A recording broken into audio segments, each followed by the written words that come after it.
Muy buenos días a todos. En el nombre de nuestro Señor Jesucristo, deseamos para cada uno un feliz sábado. Damos inmensas gracias al Señor por la oportunidad que nos da de reunirnos en su nombre en esta mañana. El semestre ha avanzado rápidamente. Parece que fue ayer que comenzáramos el periodo académico 2019-1 y hoy es el último sábado cuando nuestros estudiantes están aquí.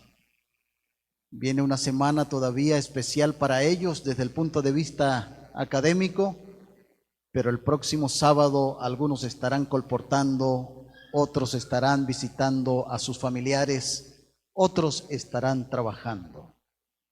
Por eso es ya una sana costumbre aquí en la iglesia de la universidad, en este templo universitario, en donde nos reunimos para adorar y alabar a Dios, que el último sábado, cuando los estudiantes están todavía, podamos dirigir la palabra de Dios, y es siempre un privilegio.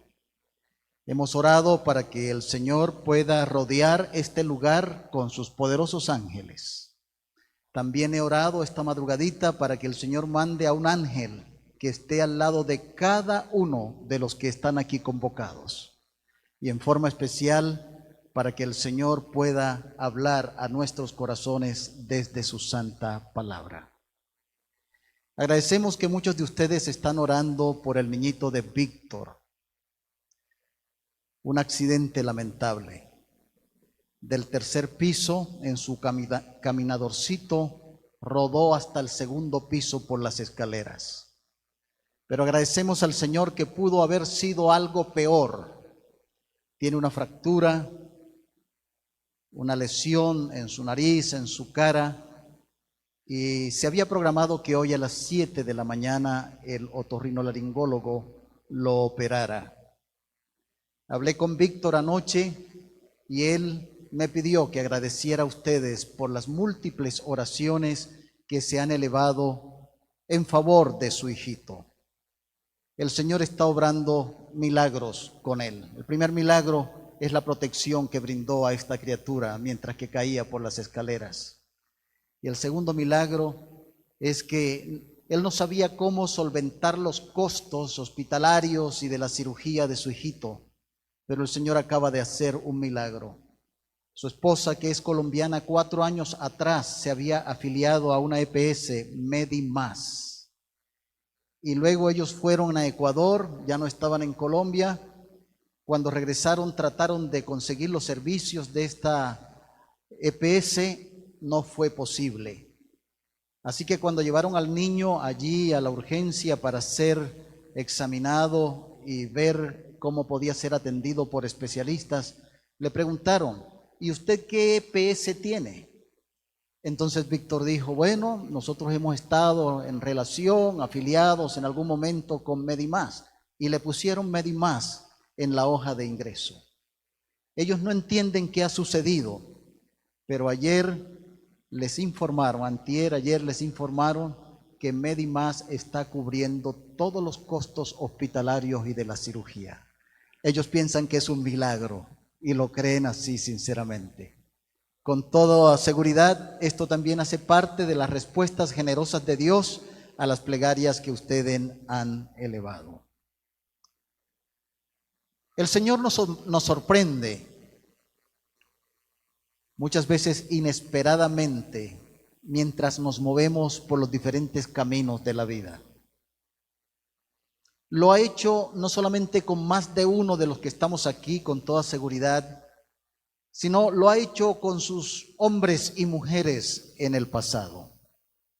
Si ustedes recuerdan bien la experiencia del apóstol Pablo, cuando de una manera tesonera y sincera, aunque equivocada, perseguía a los primeros cristianos y había obtenido permiso de los sacerdotes en Jerusalén, y junto con una comisión fue a Damasco, no solamente para apresar, tomar prisioneros a los creyentes que estaban allí, sino también para que algunos de ellos, como Esteban, quizá fuesen ejecutados.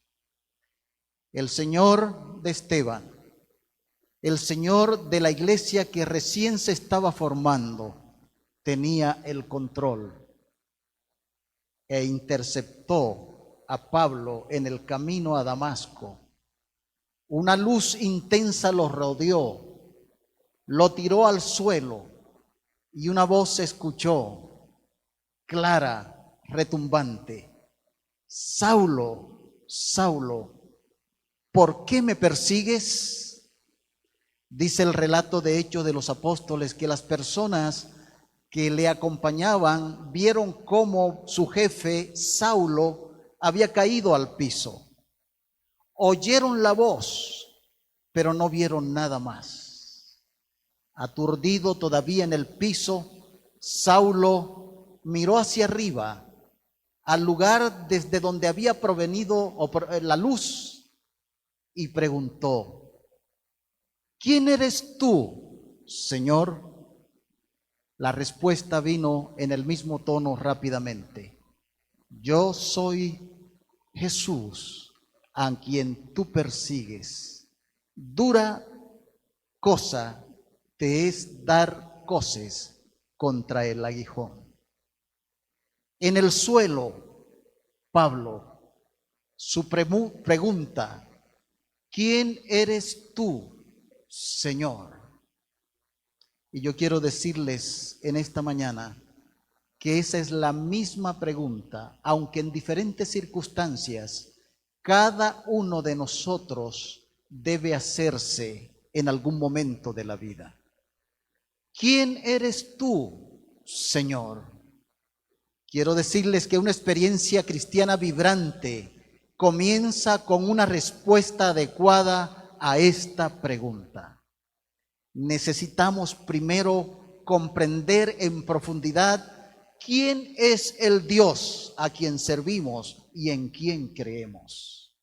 Cuando vemos las manifestaciones poderosas, amorosas, misericordiosas, tiernas de Dios en nuestro favor, cuando experimentamos el Dios en quien creemos, su poder, su omnisciencia, su misericordia, su amor, ya no podremos ser los mismos. Yo creo que muchos de nosotros tenemos una experiencia espiritual reducida, raquítica, pobre, porque todavía no hemos entendido que servimos a un Dios grande, especializado en lo imposible, todopoderoso, el que creó el universo, el que creó este mundo, el que nos creó también a nosotros. Por eso, repito, es importante preguntarnos vez tras vez y preguntarle a Dios: ¿quién eres tú, Señor? Saber quién es Dios, conocer a nuestro Padre Celestial, tiene implicaciones de eternidad.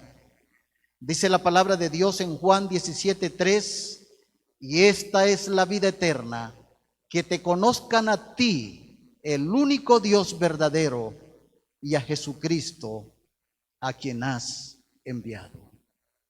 ¿Quién es Dios para ti?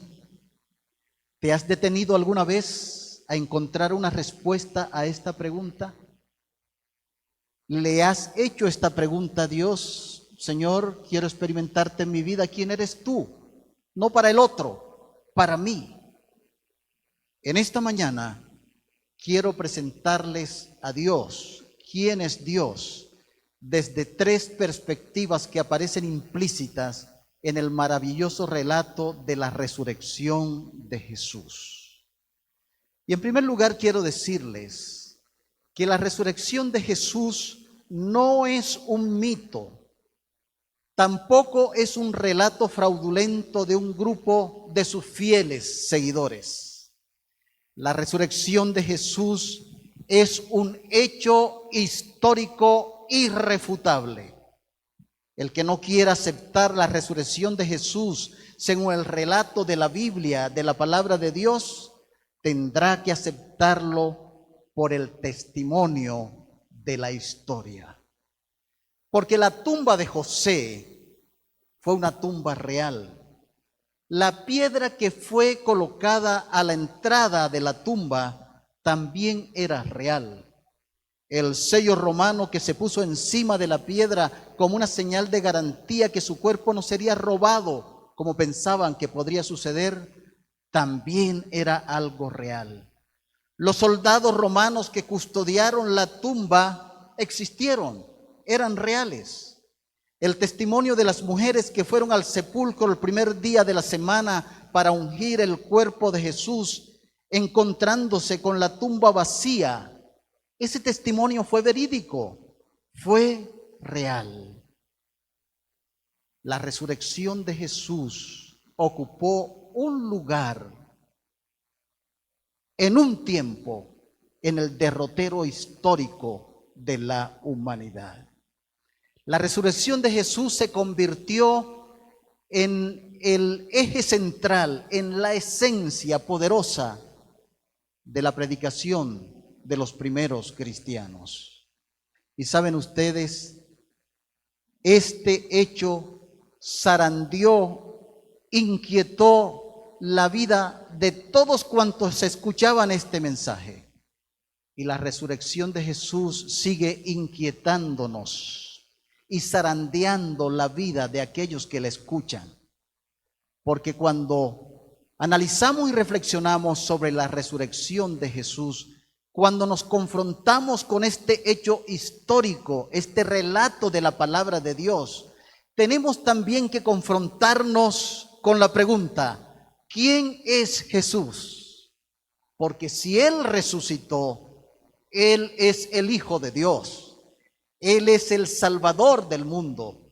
Él es nuestro Redentor. Entonces, ¿quién es Jesús? ¿Quién es Dios? Es una pregunta importante.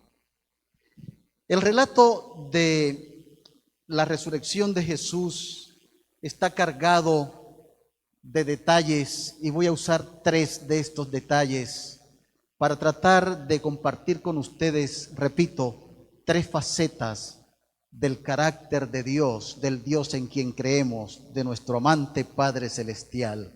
La historia de la resurrección habla, en primer lugar, del Dios de lo inesperado. La tumba vacía nos enseña que Dios está dispuesto a dar bendiciones inesperadas, que servimos a un Dios especializado en lo imposible, imposibilidades posibles, y también que Dios siempre es un Dios que ama y provee nuevos comienzos para sus hijos. Bendiciones inesperadas, imposibilidades que son posibles, nuevos comienzos. 3 lecciones que quiero compartir con ustedes del relato de la resurrección de Jesús.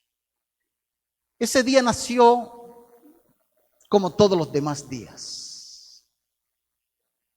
Una brisa suave golpeaba el rostro de los primeros labriegos que iban a sus parcelas para cumplir sus tareas domésticas. Los pájaros volaban y habían comenzado a cantar desde muy madrugada, como todos los otros días. El sol salía, las flores se abrían, la gente caminaba, la ciudad comenzaba a llenarse de personal y de bullicio. Parecía un día cualquiera, uno de los tantos días que rodeaban a Jerusalén.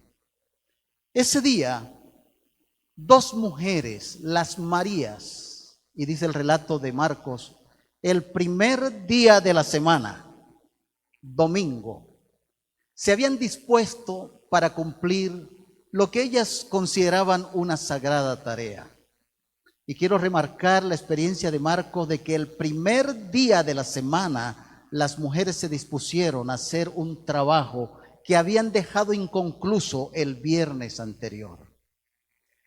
Para nosotros es muy importante esta expresión de Marcos, porque algunos, tratando de deshacerse de la obligatoriedad de la observancia del sábado, preguntan: Pero ¿cómo podemos estar seguros que el séptimo día de la semana es el sábado? Si bien yo podría considerar el primer día de la semana el lunes, si usted saca las cuentas, el séptimo día ya no sería el sábado. O podría considerar el martes o el miércoles, llevándonos a un día cada vez diferente, el séptimo día. Pero cuando les decimos que la Biblia dice que el primer día de la semana es el domingo, porque Jesús resucitó el domingo, y Marcos dice, primer día de la semana, las mujeres se dispusieron a hacer esto, entonces no hay equivocación. El primer día de la semana es el domingo y el séptimo día de la semana es el sábado. Ellas estaban listas para ir a ungir el cuerpo de Jesús. Si ustedes leen en los evangelios los versículos que anteceden a estos de la resurrección de Jesús, dice que las mujeres querían hacer este trabajo en la última parte del viernes, cuando el cuerpo de Jesús fue bajado de la cruz y estaba siendo llevado a la tumba de José. Pero el sol se ponía detrás de las colinas, comenzaba el sábado, y la expresión bíblica dice que ellas dejaron las cosas como estaban y regresaron para guardar el sábado según su costumbre. O sea, la madre del Hijo de Dios, las mujeres piadosas que amaban y seguían a Jesús, guardaban el sábado.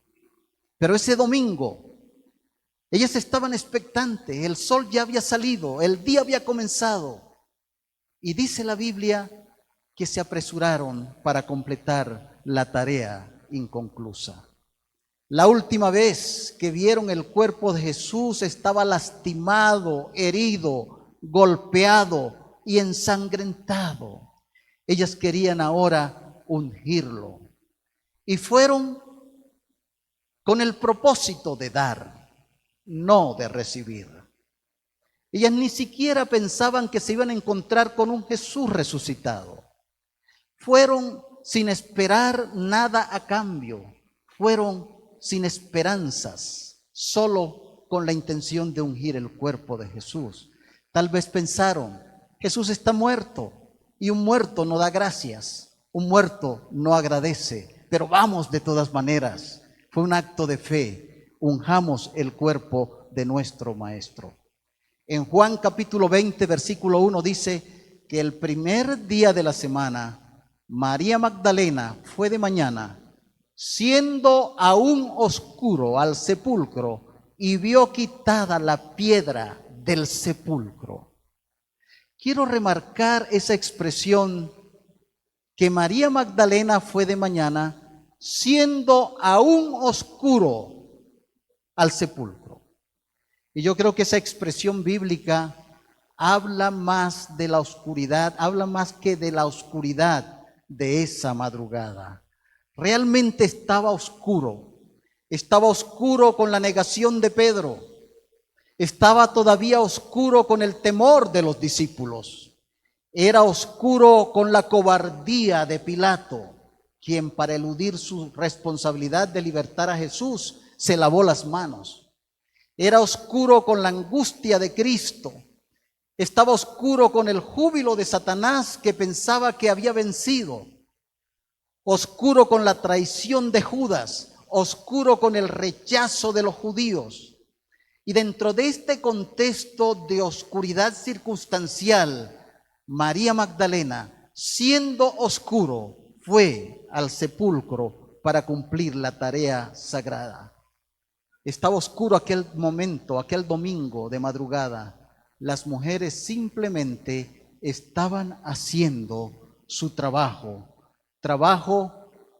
producto de su devoción a Jesús, trabajo que por demás se sentían muy complacidas y gratas en realizar. Fue un servicio motivado por amor. Ya les dije, no esperaban recibir nada a cambio. Y aquí hay una lección muy importante. Jesús nos ama con un amor desinteresado y nos ama independiente de lo que somos y de lo que hagamos. nos ama con un amor abnegado, desinteresado, sin esperar nada a cambio.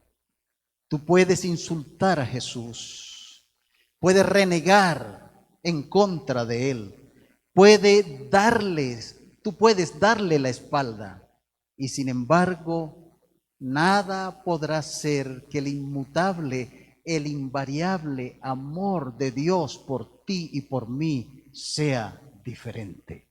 Nos sigue amando igual y nos buscará, no renunciando a ese maravilloso e inagotable amor por nosotros hasta encontrarnos. Tal vez nosotros tengamos que aprender de una manera no casual que como cristianos necesitamos reflejar en nuestras vidas el mismo amor de Dios para con nosotros. El amor que nos lleva a servir a los demás sin esperar nada a cambio. De paso, la palabra de Dios dice que si nosotros servimos, amamos a las personas que tienen la capacidad de recompensar lo que les damos, dice que eso no es gracia, porque ya somos pagados de esta manera. Que nuestra cuenta en el cielo se vuelve más robusta cuando tú puedes ofrendarte en servicio a Dios y a tus semejantes sin esperar nada a cambio y sin que nadie te lo agradezca. Porque cuando nadie te agradece, entonces esas son las cosas que Dios se encarga de registrar en los libros del cielo. Algunos de nosotros necesitan aprender esta lección del servicio por amor. María Magdalena, la otra María, madre de Jesús, estaban dispuestos a hacer este trabajo sin esperar nada a cambio. Y nadie aparentemente lo valoró, nadie lo vio, pero Dios lo vio. ¿Pueden ustedes repasar conmigo el pasaje que se encuentra en Mateo 28:1 que dice: pasado el día de reposo, al amanecer del primer día de la semana, vinieron María Magdalena y la otra María a ver el sepulcro. Pasado el día de reposo, al amanecer del primer día de la semana, domingo, vinieron María Magdalena y la otra María a ver al sepulcro. El versículo 2 dice: y hubo un gran terremoto, porque un ángel del Señor, descendiendo del cielo y llegando, removió la piedra y se sentó sobre ella. Les invito a imaginarnos una junta de iglesia el sábado por la noche, cuando estas mujeres en algún lugar pudieron haberle dicho a Pedro y a los otros apóstoles: nosotros tenemos una tarea mañana temprano, vamos a concluir el trabajo que no pudimos terminar el viernes. Tenemos que ir a ungir el cuerpo de Jesús. Se inicia un diálogo, un pequeño debate, y de pronto vemos a Pedro y dicen: mujeres, ustedes no pueden ir. Es demasiado riesgoso, demasiado peligroso. Ahí están los soldados romanos, ustedes son mujeres. ¿Qué puede sucederles si ellos se van contra ustedes? De repente vemos a Tomás decir: están planeando ir, proyectando ir muy temprano en la mañana. No es un tiempo seguro, es oscuro. Ustedes no pueden ir solas. Y de repente a Tomás levantando la mano y la voz diciendo: pero ¿cómo es que van a ungir ustedes el cuerpo de Jesús si hay una tremenda piedra a la entrada de la tumba? ¿Quién va a rodar esa piedra que pesa 787 libras? Solo 10 hombres pueden correrla. ¿Quién les va a rodar la piedra? Pero las mujeres de todas maneras estaban decididas. Y al día siguiente, cuando fueron allí, se encontraron con una manifestación del Dios de las sorpresas inesperadas. Porque cuando llegaron a la tumba, ¿qué pasaba con la piedra? ¿La piedra estaba en la boca tapando la tumba o la piedra se había corrido y la boca de la tumba estaba totalmente despejada. ¿Qué es lo que nos dice el relato del Evangelio? La piedra había sido quitada, el espacio había quedado expedito para que ellas hicieran su sagrado trabajo. Meditando en el avión que me trajo ayer desde Monterrey hasta Medellín, yo pensaba, ¿por qué un ángel bajó y movió la piedra? Jesús glorificado pudo haberse levantado glorioso, medio tocar la piedra y la piedra hubiera sido desplazada de su lugar. ¿Por qué la piedra se movió? ¿Por qué la piedra fue quitada de esa manera? Y pensé que una de las posibilidades de lo que aconteció era para premiar la fe de estas mujeres que avanzaron a pesar de los aparentes obstáculos, y un ángel vino y movió la piedra para darles una sorpresa inesperada. Así que la primera característica que quiero resaltar desde este relato de la resurrección de Jesús en esta mañana es que Dios es un Dios de lo inesperado, que se place en manifestar su poder para sorprender amorosamente a sus hijos.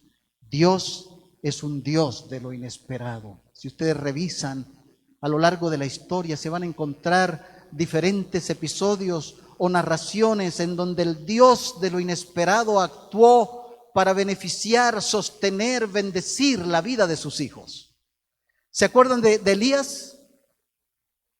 Perseguido por una mujer impía, Jezabel, por su esposo cómplice, y lo menciono en ese orden porque parece que la que mandaba en ese reino era Jezabel y no Acab. Decidió matar al profeta Elías como había matado a otros profetas, y por orden de Dios, Elías fue a orillas del río, del arroyito Querib, para beber agua, mientras que estaba escondido y mientras que Dios le indicaba qué hacer, mientras que Dios seguía actuando y operando en esas circunstancias. Bueno, aquí hay agua, Señor, y tengo hambre. ¿Cómo es que yo voy a alimentarme? ¿Dónde está la cocina? ¿Dónde están los alimentos? ¿Dónde están los ingredientes? ¿Dónde está el fuego? Pero el Dios de lo inesperado proveyó para Elías.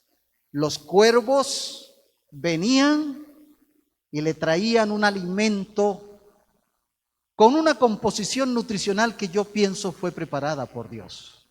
Y el alimento de estos cuervos alimentaron y se sostuvieron la vida del profeta hasta que el río, hasta que el riachuelo, hasta que el arroyo se secó.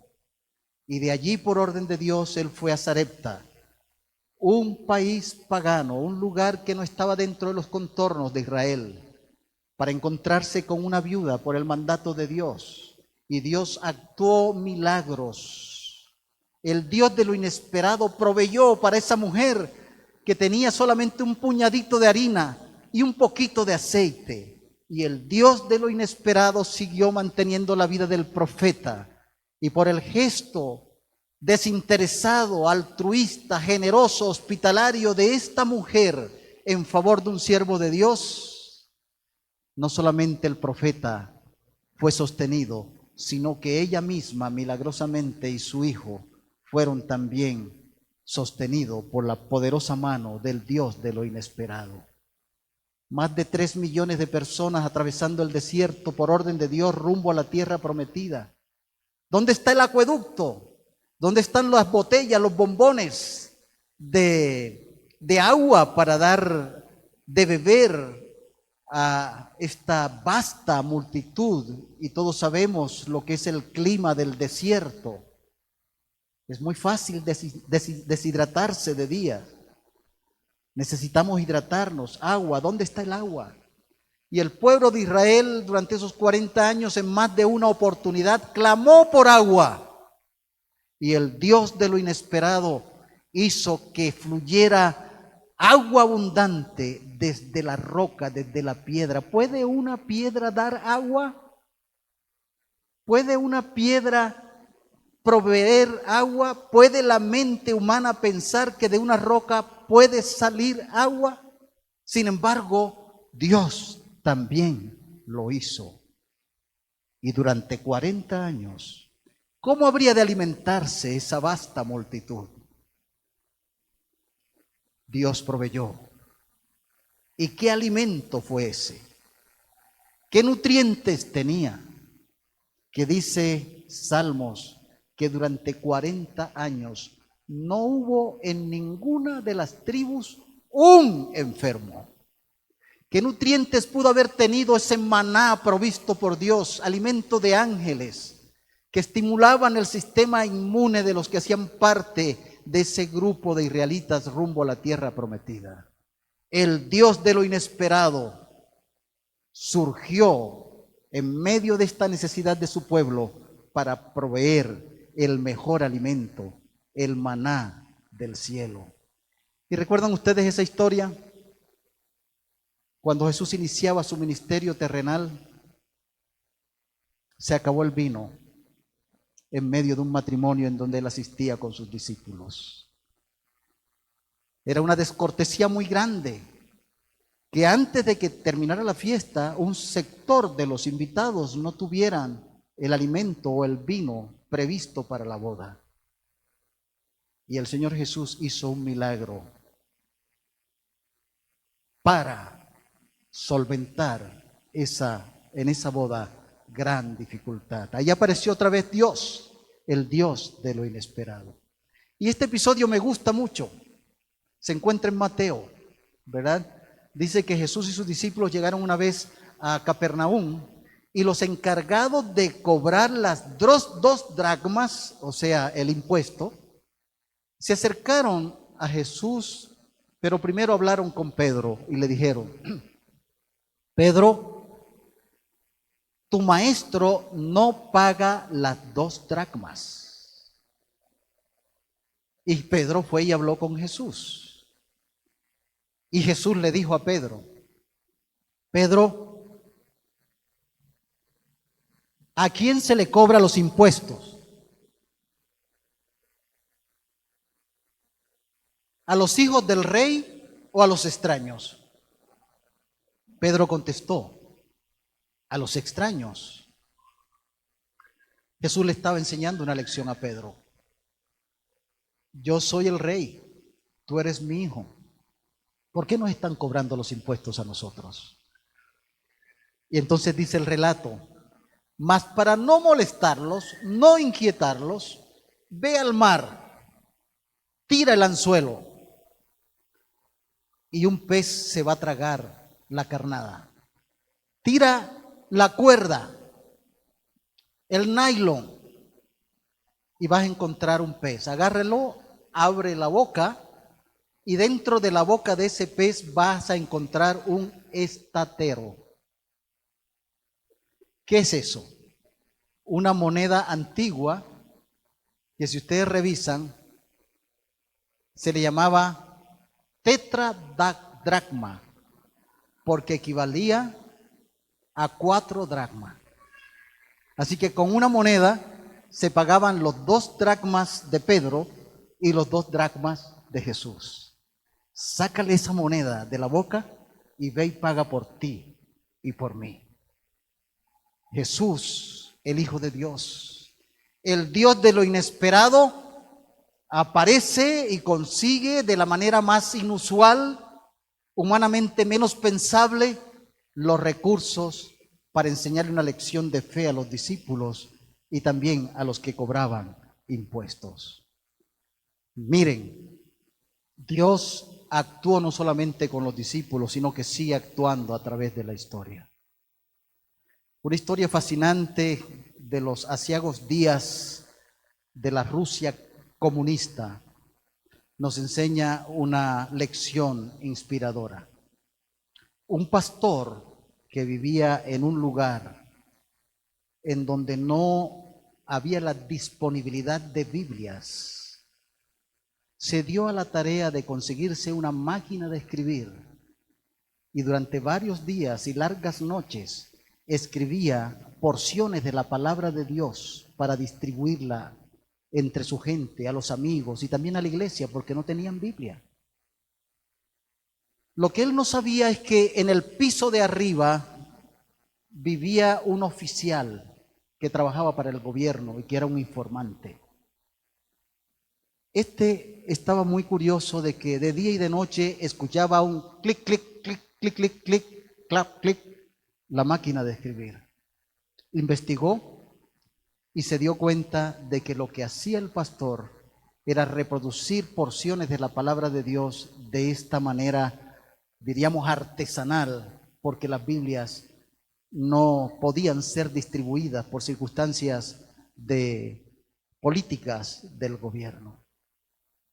Lo denunció, vino un grupo, se metió a su casa y le dijo: usted está arrestado, queda preso. Usted no sabe que hay la orden determinante de distribuir esto que emboba al pueblo, que no es consistente con nuestros postulados políticos.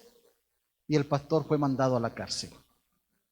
Cuando llegó a la cárcel, cuando llegó a la prisión, se encontró con un oficial militar alto, fornido, que mirando irónicamente le dijo: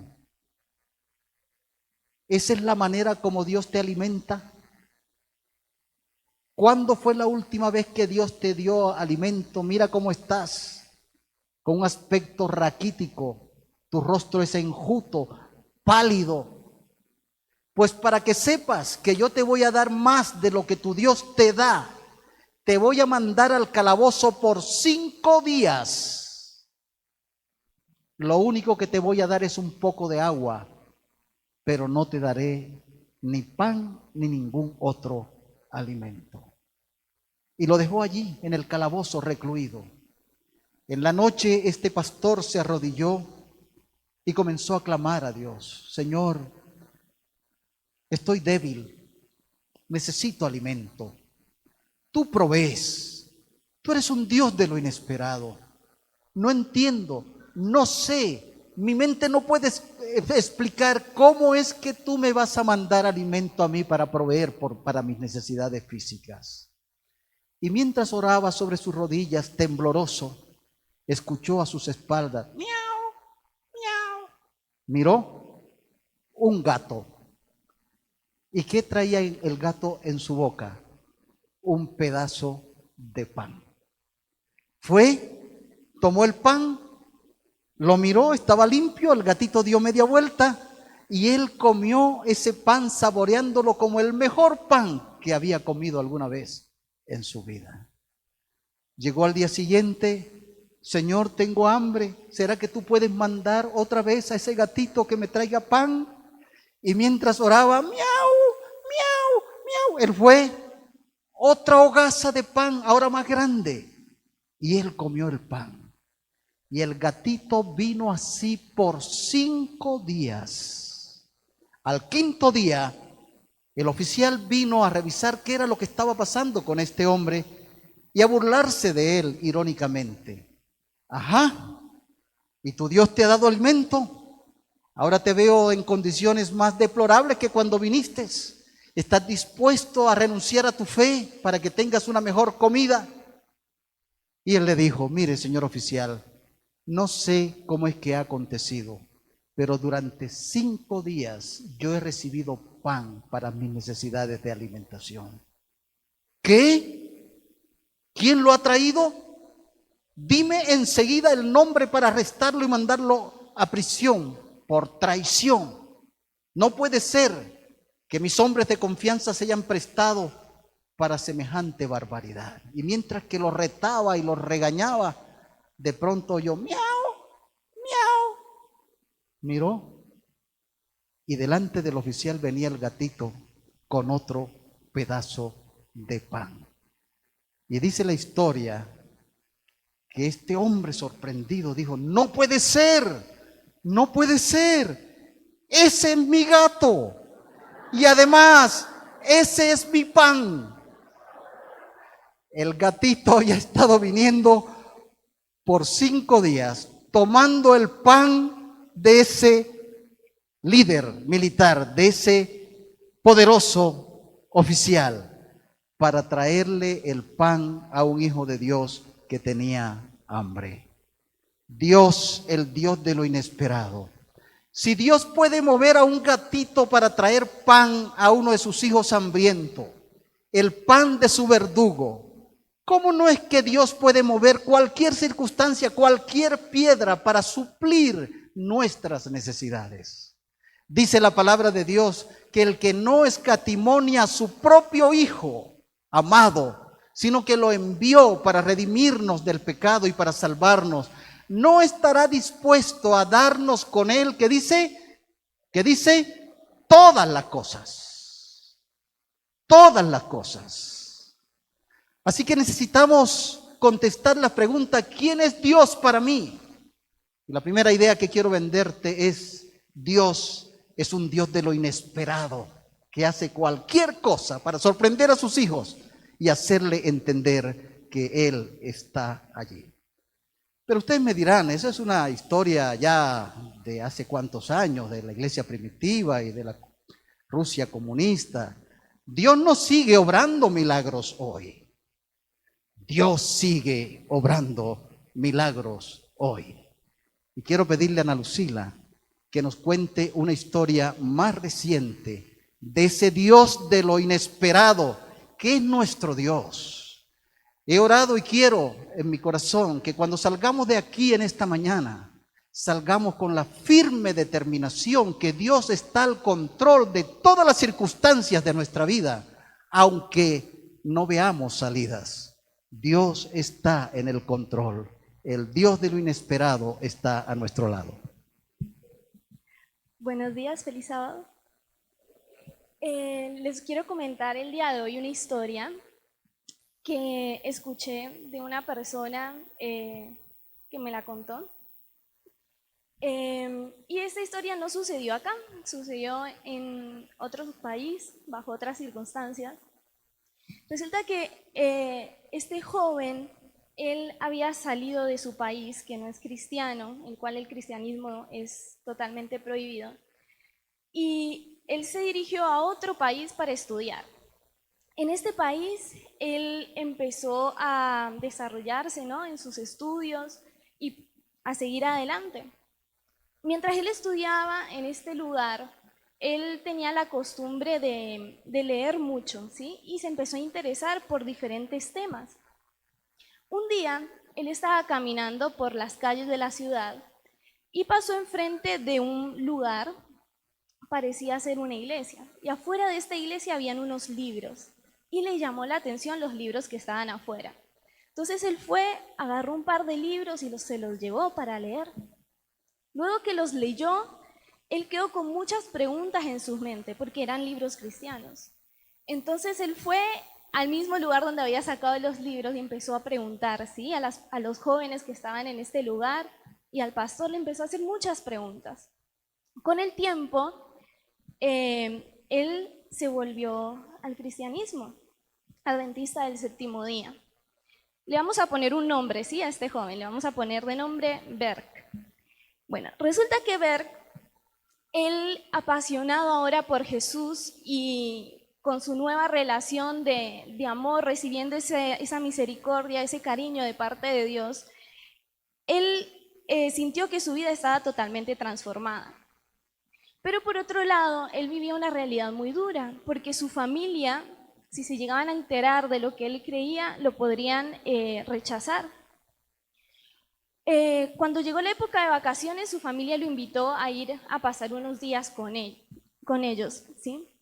Y él estaba en la duda: ¿será que voy? ¿Será que no voy? Puede ser de que si ellos se enteran lo que yo creo, me empiecen a perseguir. O si no, tal vez me da tiempo de ir a visitarlos y puedo regresar donde estoy estudiando sin ningún problema. Entonces él decidió, dice: no, voy a ir a visitar a mi familia, porque hace muchos años no los veo, hace una buena cantidad de tiempo no estoy con ellos. Entonces él fue y visitó a su familia. Mientras estuvo ahí, pasó una semana, pero su fe fue evidente, ¿sí? Cuando uno ama a Jesús no se puede esconder y la transformación que está en la vida se da a conocer. Y su familia le empezó a preguntar sobre sus nuevas creencias. Él no se negó a lo que él era, a lo que él ahora creía, que es un hijo de Dios y que había entregado su vida a Cristo Jesús. Entonces, ahí él esperó, ¿no? A ver cuál iba a ser la reacción de sus familiares. Su familia, obviamente, no estuvo de acuerdo. Lo que hicieron fue que le tomaron su pasaporte y le dijeron, no vas a poder salir más del país, tenemos tu pasaporte, te vas a quedar acá. Y no solo eso, a ti te han lavado el cerebro, lo que tú necesitas es que vuelvas a creer todo lo que te hemos enseñado desde pequeño. Así que te vamos a enviar al ejército. Ante esta noticia él se puso muy triste, ¿sí? Muy angustiado y empezó a clamarle a su padre, también a sus hermanos y les dijo, no, por favor, no me envíen a este lugar. Ustedes saben lo que puede suceder conmigo si yo voy ahí. Aún así lo enviaron. Cuando lo enviaron, él estaba muy tensionado, ¿no? Y llegó al ejército y varias veces él intentó escapar y logró escaparse. Y volvía nuevamente a su casa y le decía, por favor, no me vuelvan a mandar, no tengo a nadie más en este país, ustedes son mi familia, por favor, ayúdenme. Pero la familia nuevamente lo enviaba al ejército. Una de las veces su hermano mayor lo estaba llevando al ejército y entonces en este momento Bert tomó una decisión y dijo, yo no voy a negar lo que yo creo como adventista del séptimo día y yo lo voy a dar a conocer, así sea en este lugar aunque sea difícil.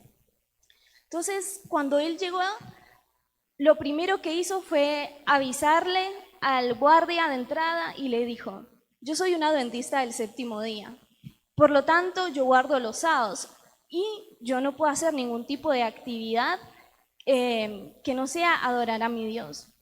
Entonces el guardia le dijo, pero esto no puede ser, tú sabes en el lugar donde estás, acá no es permitido esto, vas a tener que ir a hablar directamente al departamento de asuntos religiosos.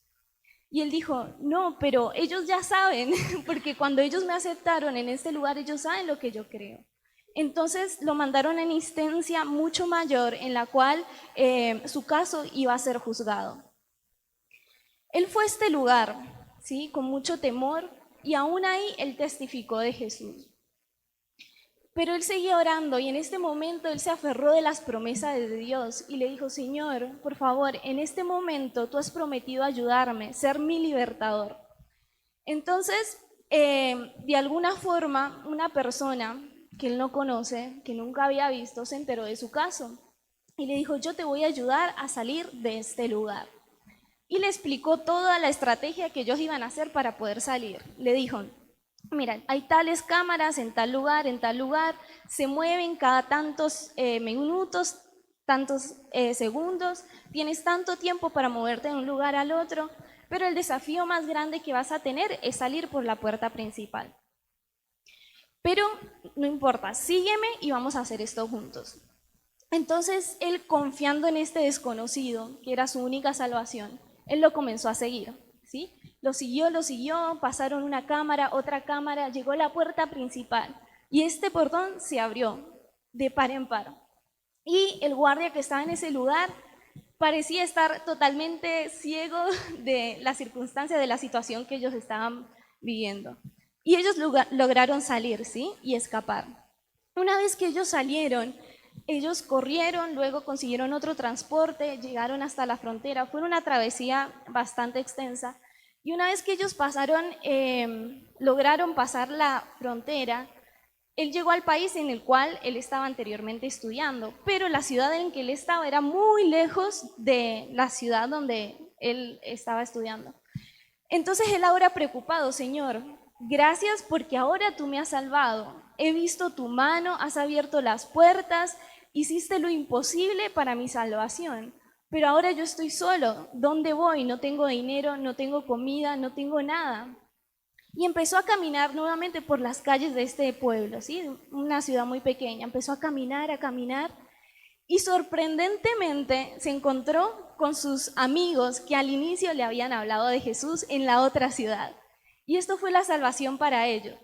De esta forma, él pudo reconocer de que Jesús era su libertador y la salvación que él necesitaba. Por eso me gustaría compartirles solamente un versículo que se encuentra en Isaías 45:2. Y Dios dice: yo iré delante de ti, enderezaré los lugares torcidos y quebrantaré puertas de bronce y haré pedazos cerrojos de hierro y te daré los tesoros escondidos y los secretos muy guardados para que sepas que yo soy Jehová, el Dios de Israel. Esta historia parece, ¿no?, de las historias que a veces uno lee que sucedieron hace mucho tiempo, pero esto sucedió en nuestros días, sucedió apenas un par de años atrás, ¿sí? Y es increíble cómo Dios ha seguido dirigiendo la vida de este joven. Amén. ¿Dios todavía mueve piedras? ¿Dios todavía es el Dios de lo inesperado? Lo que Ana Lucila no contó es que cuando llegó a esa ciudad distante de la ciudad donde había conocido a Jesús y a la fe adventista, las personas que encontró en esa ciudad, que no tenían ninguna razón para ir ese día allí de turismo, de visita, eran los mismos jóvenes que le habían dado el evangelio en la otra ciudad.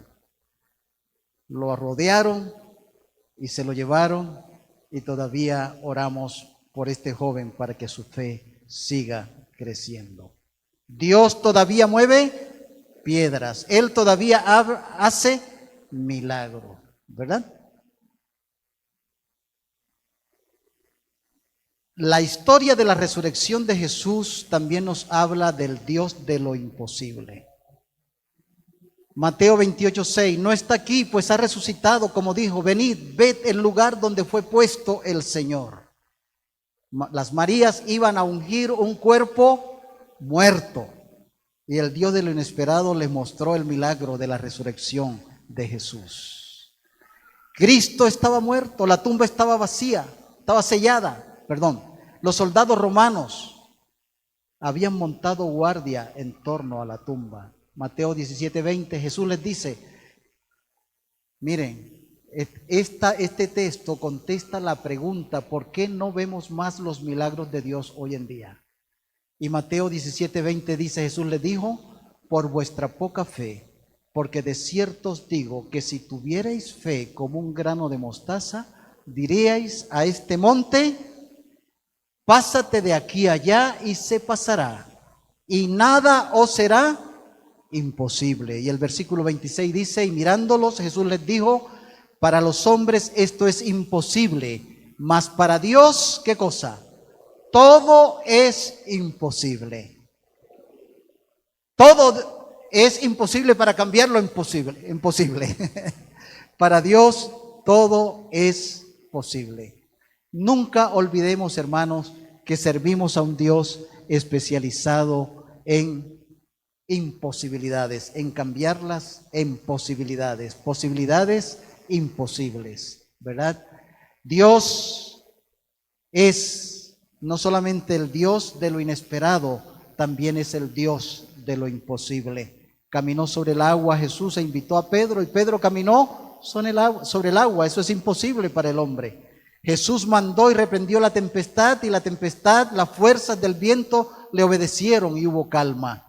5 panes y 2 peces que fueron traídos por Marcos de manos de un jovencito que las tenía, se convirtieron en una bendición que alimentó a 5,000 personas, más de 5,000 personas, porque Dios fue y sigue siendo especializado en lo imposible. Y el milagro más grande de Jesús, que fue la resurrección de Lázaro varios días después de haber muerto, lo llamó a la vida, porque Dios es especializado en lo imposible. Él todavía sigue moviendo piedras. Y finalmente, el Dios de los nuevos comienzos. Pero otra vez, es una historia del pasado. ¿Puede Dios obrar milagros hoy en día? ¿Puede Él mover nuevas piedras en nuestra vida para glorificarse en su nombre? Claro que sí. Daniel, cuéntanos una de tus últimas experiencias, llegando al final de nuestra reflexión en esta mañana.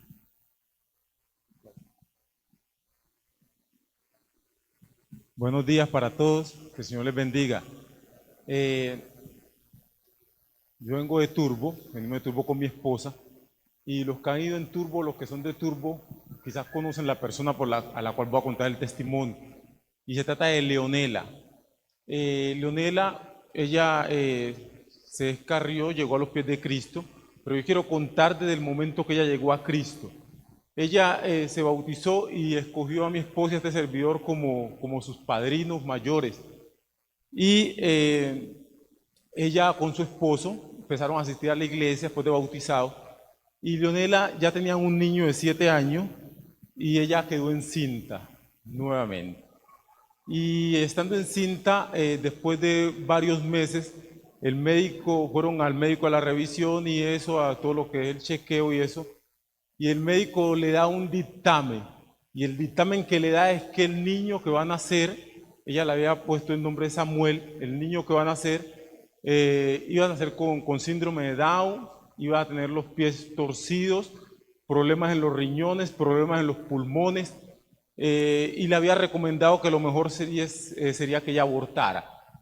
Entonces, ella dejó de ir a la iglesia. Y duró por ahí 3 meses sin ir a la iglesia y constantemente las personas me decían: Daniel, tú eres el padrino de Leonela y no has ido a visitarla, mira que ya tiene este problema. Y yo le decía a ella, yo tengo una costumbre muy personal y es que yo siempre me muevo cuando Dios me dice vaya, ahí yo me muevo. Entonces yo le decía, bueno, yo voy a orar al Señor, cuando el Señor me muestre voy. Constantemente la gente me decía, la mamá de ella le decía a mi esposa, a la hermana, y mi esposa constantemente me decía: papi, vamos a donde Leonela porque mira el problema que tiene. Yo le decía, ya es que tengo un problema y es que yo no he escuchado que Dios me diga que vaya. Yo estoy orando, ayúdame a orar. Cuando Dios me diga que vaya, yo voy a donde Leonela. Así que pasaron varios meses y entonces un día fuimos a la iglesia un miércoles y cuando terminó el culto, el sermón, yo me arrodillé. Y ahí en la oración yo sentí la viva voz de Dios que me dijo: ves mañana donde Leonela. Yo me paré de la oración y le dije a mi esposa: bueno, mañana vamos a donde Leonela. Y sí que llegamos el jueves a donde Leonela a las 7 de la noche. El esposo no estaba. Ella lo llamó inmediatamente. El esposo llegó, entonces, bueno, ¿por qué no iba a la iglesia? Empezó a contarnos lo que el médico le había dicho. Entonces, cuando nos contó la enfermedad que tenía el niño, yo le hice esta pregunta: ¿y por eso no has ido a la iglesia?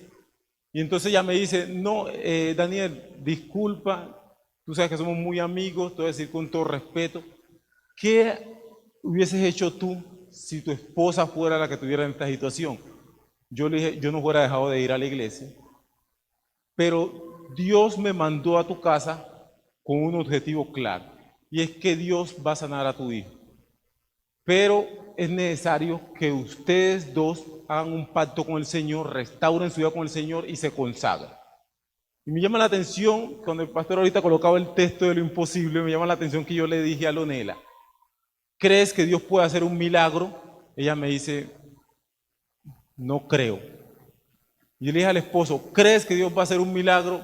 Me dijo: Daniel, no creo que Dios haga un milagro. Entonces les conté la historia de Jesús al pie de la montaña. Cuando bajó de la montaña, el niño que estaba enfermo, tenía un espíritu, y Jesús le dice al Padre: cree, y él dice: creo, ayuda a mi incredulidad. Entonces yo les conté la historia y ellos dijeron: bueno, Daniel, que Dios ayude nuestra incredulidad. Yo le dije: bueno, vamos a orar, arrodillémonos. Estaba Leonela, el esposo, la mamá de Leonela, el niño de 7 años, mi esposa y yo. Nos arrodillamos, ella se acostó en el mueble, yo le dije: acuéstate ahí en el mueble, se acostó. Yo le dije: Henry, ¿me das permiso? El esposo, ¿me das permiso de colocar mis manos sobre el vientre de Leonela? Sí. Leonela, ¿me das permiso? Sí. Coloqué mis manos y oré. Y después de que oré, nos paramos y yo le dije: puedes ir al médico, ya tu hijo está sano. Ves con confianza que tu hijo está sano. Ella me dice: no, el lunes me toca una revisión. Yo le dije: no, ves, ya está sano, no te preocupes. Fue el lunes y cuando le hicieron la revisión, el médico dijo: no puedo creerlo, el niño está sano, no tiene nada. Y entonces el médico dice, no, las máquinas están malas, vamos otra vez. Y volvió otra vez, le hizo, no, está sano. Y le hizo por 3 veces la revisión y el niño estaba sano. Me encontré a Henry esos días después, como al día siguiente, contento. Yo le dije, no, la gloria es para quién, para el Eterno. Pero resulta que 3 meses después aproximadamente, el niño empezó a tener una fisura en un riñón. Y entonces el niño constantemente lo llevaban al médico porque se le podía infectar. Y ellos vivían esclavizados de eso, yo no sabía nada. Entonces un día por ahí, 3, 4 meses, yo estuve en una iglesia predicando y cuando salí de la iglesia, ellos asistían a esa iglesia, yo asistía a otra. Y entonces cuando yo ya me iba, el niño de 7 años corriendo me alcanzó y me dijo, Daniel, Dios escucha tus oraciones, pero yo quiero que vayas otra vez a mi casa y ores otra vez por mi hermanito que está muy enfermo. Yo creí que era una gripa, fiebre, algo. Me dijo, no. Yo le dije, ¿qué tiene? No, mi hijo mantiene en el hospital, mi hermanito mantiene en el hospital, constantemente se infecta, una infección. Y empezó a contarme el niño más o menos lo que él podía entender de la situación. Yo le dije, déjame, yo esta noche voy a orar y voy entonces allá. Entonces llegamos a la casa con mi esposa, oramos y le dije, vamos mañana para donde Leonela. Llegamos a donde Leonela y el niño, ella empezó a contarnos lo que el niño tenía. El niño tenía una pequeña fisura en un riñón y esa fisura le permitía tener una infección en la orina. Entonces constantemente tenían que llevarlo al médico porque si lo dejaban en su casa, después que el niño empezaba a darle fiebre, estaba a punto de darle otra fisura en el otro riñón. Y entonces si se le abría la otra fisura en el otro riñón, el niño quedaba enfermo de por vida. Entonces yo le dije, después que me contó, le dije, no entiendo lo que está pasando. Me dijo, ¿qué no entiende? No entiendo porque Dios prometió que iba a sanar al niño. Y si el niño está sano, algo está mal. ¿Dios miente o ustedes no han cumplido? Entonces yo le dije, Leonela, ¿cómo estás tú con Dios? Ella me dice, no, yo Daniel, yo estoy orando, estudiando, yo estoy bien con el Señor, lo he buscado más, estoy más conectada con Él. Y le dije, bueno, entonces por ahí estamos bien. Henry, ¿cómo estás? Y él me dice, no, yo sí me he descuidado, ya no oro, no estudio casi. Yo le digo, bueno, el niño está enfermo por tu culpa. Y él se quedó, yo le dije, sí, porque si Leonela está cumpliendo y tú no, hicimos un pacto con el Señor. Ahora el Señor es misericordioso, el Señor me ha mandado una vez más y es la segunda vez que voy a orar por el niño. Pero voy a orar si usted va a cumplir el pacto con el Señor. Si usted va a seguir de sinvergüenza haciendo cosas por ahí y descuidándose, entonces yo no oro, me voy y no oro. Entonces me dijo, no, Daniel, voy a arreglarme con el Señor. Bueno, vamos a orar. Oramos por Henry, oramos por el niño. Y le dije, pueden ir al médico, ya el niño no tiene ninguna fisura, está sano. Y ella me dice, el lunes me toca venir a Medellín, le toca venir acá a Medellín, a especialistas del niño, entonces con el niño vino acá a Medellín, le dije, bueno, tú vas a pasear, ella vino, fue del especialista y el médico le dijo, no, el niño nunca ha tenido ninguna fisura, está sano. 3 veces le hizo el chequeo y el niño nunca había sufrido con una fisura.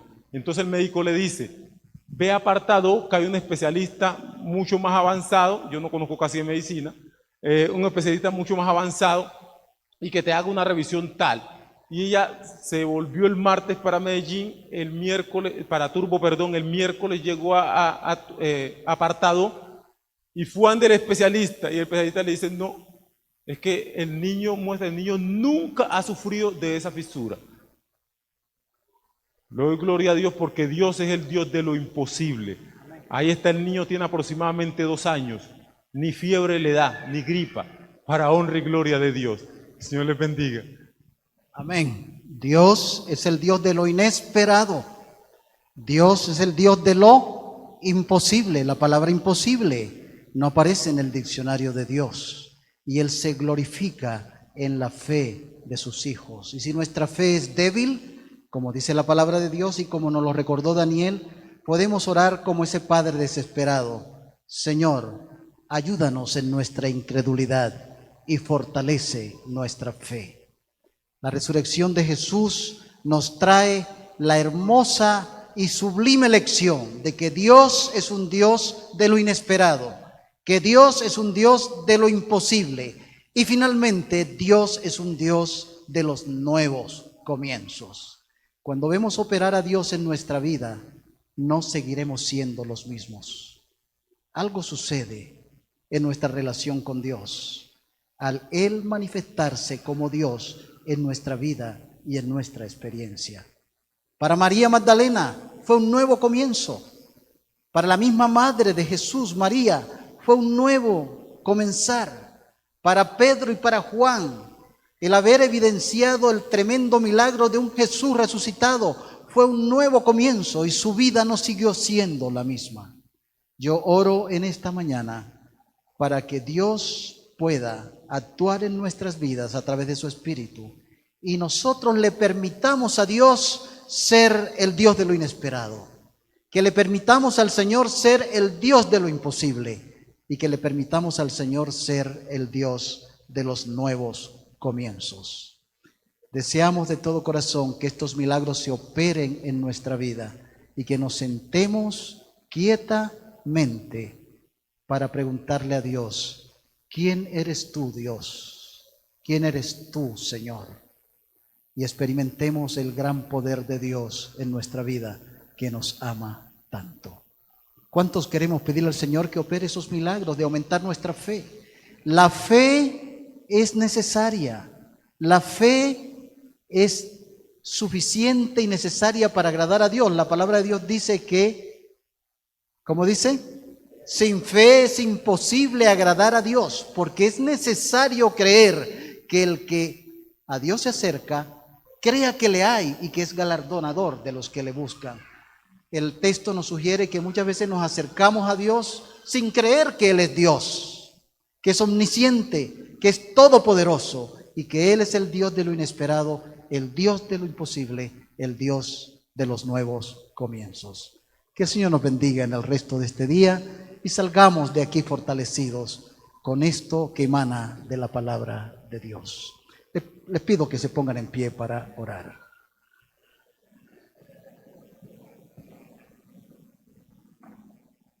Antes de orar, quisiera hacerles un delicado y solemne pedido. Cuando terminemos de orar, nos sentamos quietamente, porque el programa no ha terminado. Ya se les indicará cuándo es el momento de salir para participar de las diferentes clases. Así que resista la tentación de ser irreverente saliendo en el momento cuando no deberíamos salir, y así estaremos honrando también el nombre de nuestro Dios. Oremos. Nuestro Padre y nuestro Dios, tú eres tan bueno, tan misericordioso, tan amoroso, tan clemente. Al mismo tiempo eres el Dios de lo imposible, el Dios de lo inesperado, el Dios de los nuevos comienzos. Hoy queremos ampararnos bajo tu sombra. Hoy queremos pedirte que fortalezcas nuestra fe. Hoy queremos suplicarte que robustezcas nuestra fe. Señor, la necesitamos para agradarte. Ayúdanos a salir de aquí confiados en ese Dios tan todopoderoso que eres tú, pero que al mismo tiempo te defines como nuestro amante Padre celestial.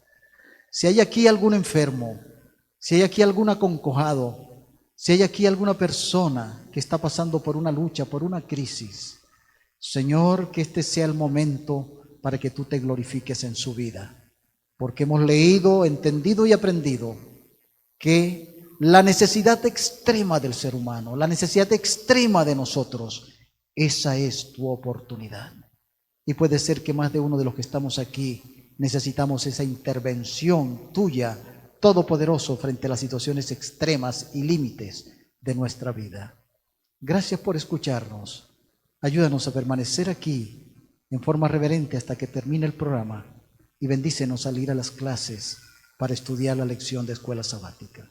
En el nombre de Jesús. Amén. Pueden sentarse.